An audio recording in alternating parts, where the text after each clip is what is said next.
De retour dans l'Africa Newsroom, nous sommes toujours en compagnie d'Oumar Diop, Djemal Taleb et M. Thierno Hamidou Baldé vient de nous rejoindre sur ce plateau. Bonsoir. Bonsoir. Merci à vous de nous rejoindre. Vous êtes membre de la cellule de communication de l'UFDG, l'Union des forces démocratiques de Guinée.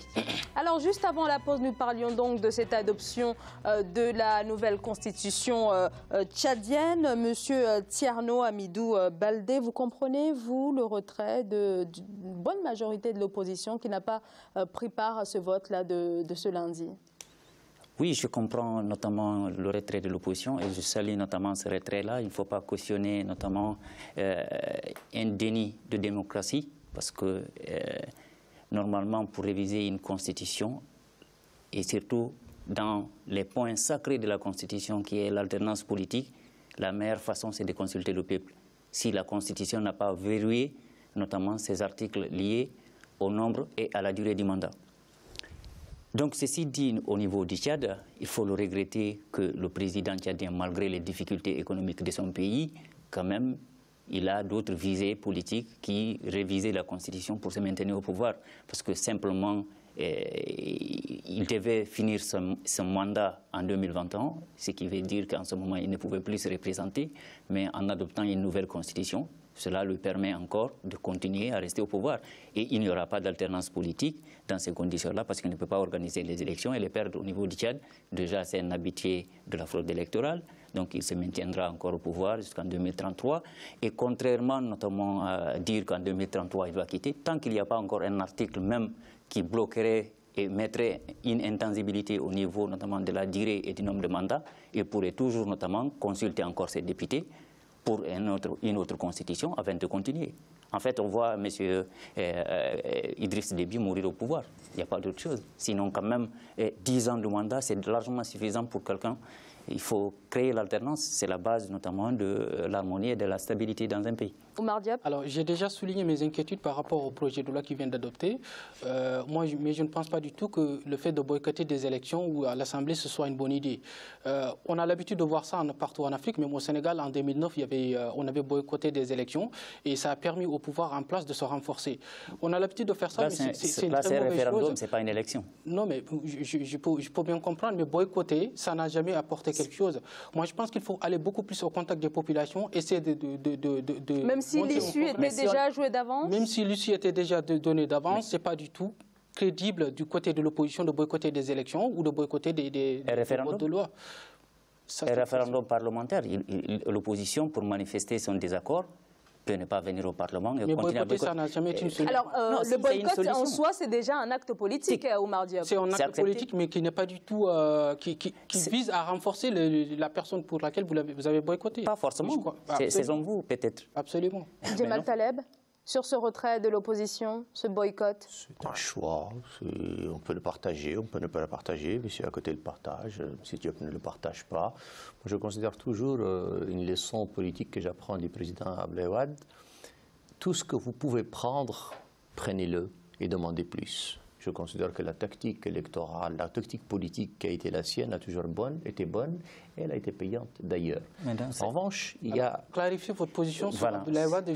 Non, j'ai dit que le président Wade a une phrase qu'il a l'habitude de prononcer qui consiste à dire « Tout ce que vous pouvez prendre en face, prenez-le, ne boycottez pas. Mais quand vous le prenez, demandez davantage. » Et je considère que la bonne stratégie, je vais dans votre sens, et donc la stratégie est plutôt bonne celle-là. En revanche, monsieur a dit une chose avec laquelle je ne suis pas d'accord. Un texte juridique n'est pas sacré. Il n'est jamais sacré. Là, ce qui est sacré et qu'il nous faut absolument désacraliser, c'est l'idée d'imaginer qu'un texte juridique ne puisse pas être changé. Vous avez raison de dire, sans doute, qu'il faut le faire non pas par la voie parlementaire, je le disais moi-même tout à l'heure, parce que le constituant originaire est toujours mieux que le constituant dérivé, même si ça n'enlève aucune légitimité au constituant dérivé. Mais politiquement et pour une bonne lisibilité politique, je peux le comprendre. En revanche, un texte juridique n'est pas sacré. Et d'ailleurs, suivre les dispositions prévues par une constitution pour la modifier, ça n'est pas la violer, c'est la respecter. En revanche, dites-moi, les règles que nous sommes en train d'énumérer ne sont pas bonnes. Et puisqu'elles ne sont pas bonnes, nous n'allons pas les mettre en place. Mais on ne peut pas dire, nous les mettons en place. Et quand il faut les changer, Vous dites non, elles sont intangibles. Il n'y a pas de texte tangible. D'ailleurs, un texte juridique intangible est un mauvais texte. Un texte, c'est du droit, le droit est vivant, il s'adapte au temps, il s'adapte aux époques et il s'adapte aux circonstances. Alors du coup, les textes en Afrique sont des mauvais textes, puisqu'on voit ces multiples modifications. Non, j'ai dit qu'ils sont mauvais quand on ne les change pas, justement. Il faut les changer, il faut les modifier. La question, c'est est-ce qu'on les modifie pour des raisons objectives ou pas? Vous n'enlèverez jamais à du personnel politique du calcul politique. Vous ne lui enlèverez jamais la volonté d'adapter, y compris les dispositions juridiques de son pays, à son avantage. La question, est-ce qu'on le fait de façon grossière? Ne monopolisez pas la parole, laissez-nous aussi avancer les arguments. Monsieur, je vous prie de m'excuser. Juste par rapport à ce point-là, parce que dans n'importe quelle constitution africaine, il y a une partie ou un chapitre consacré à la révision, pour l'améliorer. Mais il y a les fondements d'une société sur lesquels on ne peut pas revenir, tel que dire que l'État peut revenir à un royaume. Si on adopte la forme républicaine, on peut le mettre comme intangible. On ne voudrait pas revenir sous forme d'une royauté. La révision constitutionnelle est tout à fait légale. Mais sur quoi? Est-ce que c'est l'intérêt général qu'on vise ou bien c'est notamment une visée politique et personnelle purement égoïste qui n'a rien à voir avec l'intérêt du peuple, le fait de se maintenir? Je vous donne un exemple concret. La monopolisez pas la parole. Ce n'est pas une monopolisation. Je vais juste vous dire. En Guinée, on a par exemple Alpha Condé qui a fait 8 ans aujourd'hui. Il n'a jamais contesté un article de la Constitution. Et maintenant, comme il est à la fin de son dernier mandat, qu'est-ce qu'il vous dit? Que le nombre et la durée du mandat, quand on lui demande est-ce que vous partirez en 2020, c'est le peuple qui s'y connaît. Ce n'est pas moi. Je vais demander au peuple. Donc il veut faire comme ce que son ami tchadien est en train de faire au niveau notamment de ce pays-là. C'est qui est extrêmement très grave. Si vous voulez aller sur le débat guinéen, je ne sais pas si Zahra va l'accepter. Il nous reste très peu de temps malheureusement. On n'en est pas encore là, mais bien sûr on en parlera, mais ce n'est pas encore d'actualité. J'ai dit un mot très rapide. Vous pouvez aimer ou ne pas aimer le président Condé. Il n'est ni un dictateur, ni un brigand. Ça n'est pas vrai. Quelle est votre définition du dictateur ou bien du démocrate? C'est extrêmement important que vous clarifiez cette position. Est-ce qu'il a été élu ou réélu dans des conditions qui peuvent ne pas vous convenir, mais oui ou non? Il a été mal élu parce qu'il a été élu sous forme de corruption, que les médias aujourd'hui en parlent. On a acheté la voix des Guinéens, il n'a pas été élu. Et tout le monde le sait qu'il avait 18% au premier tour, 18% au premier tour, et il a eu l'influence de Bolloré, du groupe Bolloré, de Havas, pour sa communication, et on a vu notamment c'est sous-facturé, et aujourd'hui, l'enquête notamment est en train de prouver que ce que l'opposition a toujours dénoncé, Alpha Condé est illégitime. Ça c'est vous qui le dites, et je vous laisse la responsabilité. Pardonnez-moi, on ne va pas aller vers le Tchad, on va véritablement rester sur le cas du Tchad, qui est au cœur de notre débat ce soir. Sur le cas du Tchad, on parle toujours de démocratie. Tout à l'heure, on a cité l'exemple d'Abdoulaye Wade, mais je ne crois pas du tout que ce soit un très bon exemple, notamment en Afrique. Nous avons vu aujourd'hui, quand il était au pouvoir, l'adoption d'une loi qui consistait tout simplement à imposer son fils après sa retraite. Les Sénégalais s'y sont opposés fermement, ils se sont opposés fermement. Donc dans ce cas-là, moi je ne crois pas du tout qu'en démocratie en Afrique, Abdoulaye Wade ne peut pas être un exemple. Nous avons aussi vu le cas de Kadhafi. Lui-même, il a dit haut et fort que Kadhafi devait partir parce que c'est le peuple africain qui le voulait. Kadhafi est un Lui, quand il a terminé son mandat, il ne devait pas se présenter. Il a dit qu'il va se présenter. Et d'ailleurs, enfin, en tout cas, sa politique ne se résume pas à son positionnement par rapport à la Libye et au colonel Kadhafi. Absolument pas, mais ce n'est pas du tout un exemple de démocratie vu ce qu'il a fait pour la constitution du Sénégal. Vous avez compris que Kadhafi était un grand démocrate sur le continent africain, bien entendu. Alors, on a fait la Guinée, la Libye, on va vraiment essayer de rester sur le Tchad. Thierno Hamidou Baldé, vous comprenez, vous, cette précipitation entre le moment où on a décidé de réformer cette constitution, ensuite, et là, son adoption au Parlement? C'est un objectif de préparer 2021. Et, il est quand même intelligent pour savoir que d'ici 2021, il faut qu'il pose les jalons qui lui permettront. Et c'est d'ailleurs à quelques mois des élections législatives qui sont prévues en novembre. Est-ce qu'au niveau de l'échiquier politique, des choses auraient pu basculer effectivement au niveau de ces élections législatives? Là, il commence à verrouiller le système et certainement il va remporter haut les mains comme il a l'habitude encore. Les élections législatives, ce qui va le préparer notamment à s'auto-succéder. C'est une habitude, c'est extrêmement très dommage. Moi, de façon générale, notre frère, notamment du Sénégal, a bien pris le contexte. Qu'est-ce qu'on aimerait en Afrique? C'est avoir des institutions fortes et non des hommes forts. Et la Constitution aujourd'hui au niveau du Tchad vise notamment à renforcer les pouvoirs d'un autocrate qui ne veut jamais partir. Et notamment si c'est le président aussi qui est le chef du gouvernement, qui choisit tout, qui décide tout au niveau de son bureau. Mais même ça fatigue les nerfs. Il ne peut pas contrôler tout un pays comme ça. Il faut qu'il décentralise un peu les choses. À quoi servent toutes ces filatures des institutions si elles n'ont pas de pouvoir? Tout revient au président de la République, commandant en chef des forces armées. Il nomme maintenant tout le gouvernement qui est subordonné à lui, qui n'a même pas un intermédiaire où les ministres seront comptables au niveau du Premier ministre et revenir maintenant au niveau du président. Mais c'est lui qui récupère tout au niveau de son bureau, mais il ne peut pas. Et d'ailleurs, dans ce sens, l'exemple américain, c'est un très bon exemple où le pouvoir est vraiment structuré, l'exécutif, le judiciaire et les législatifs. Un président ne peut pas tout faire. Ouais. Il ne peut pas faire ce qu'il a envie de faire et une démocratie ne marche pas comme ça. Et la séparation du pouvoir est absolument prévue dans la nouvelle constitution tchadienne. La question, ce n'est pas de le prévoir, c'est de l'appliquer. Comment vous le problème, c'est qu'on est en train de renforcer le pouvoir. Comment elle va s'appliquer? Je n'ai pas dit ça, cher monsieur. Je vous ai dit, c'est prévu. L'important, c'est comment elle s'applique. Expliquez-nous comment elle va s'appliquer. Si vous pouvez avoir la gentillesse de me laisser finir mes phrases, ça ne ferait pas de mal. Je n'ai pas dit qu'elle était appliquée, j'ai dit qu'elle est prévue et que le texte constitutionnel lui-même est très joli et il est très bien fait. La question est de savoir, est-ce que nous allons le mettre en application ou pas?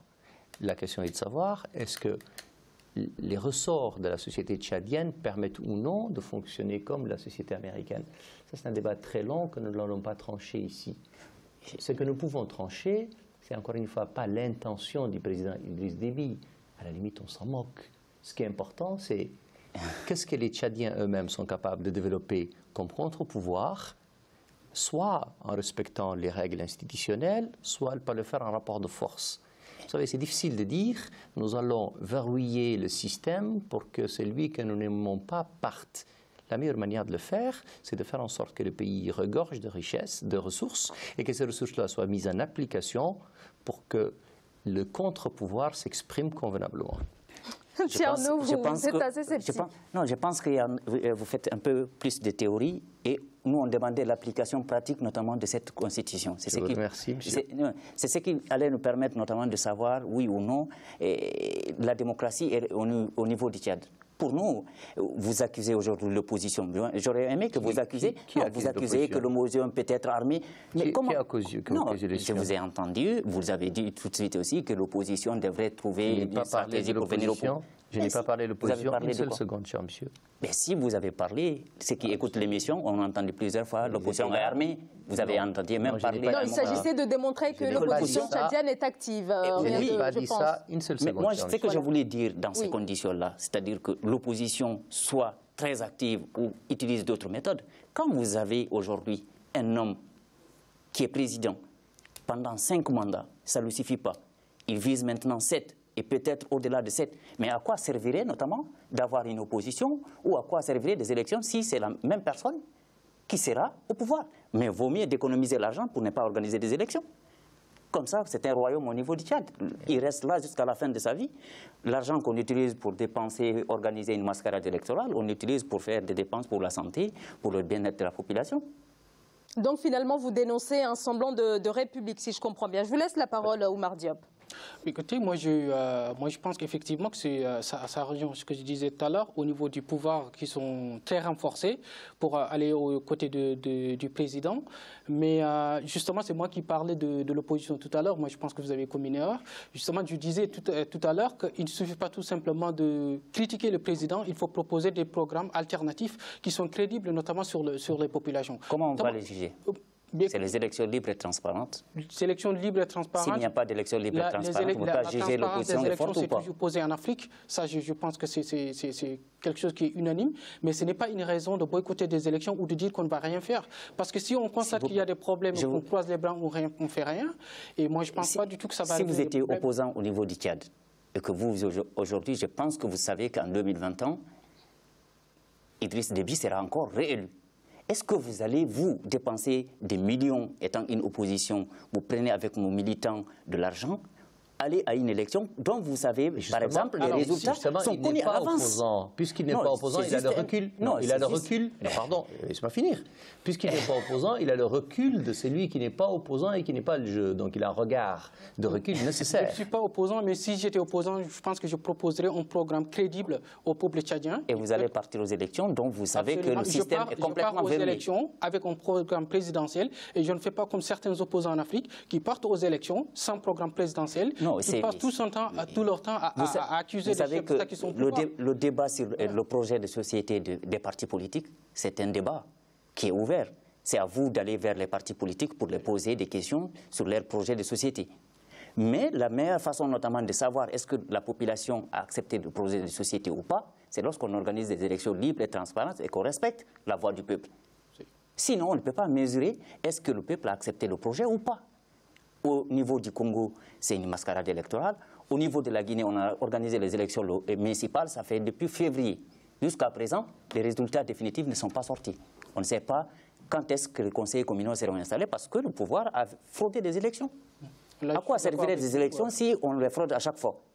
Si c'est les puissances étrangères qui viennent influencer les élections, comme le cas de Bolloré aujourd'hui en Guinée, que l'opposition a dénoncé, notamment le fait qu'on a des préfets en Afrique, ce n'est pas des présidents qui sont là pour le peuple, c'est des présidents corrompus, qui sont avec notamment des multinationales pour notamment prendre des matières premières en Afrique, qui n'ont rien à voir avec notamment les réalités ou les besoins de la population.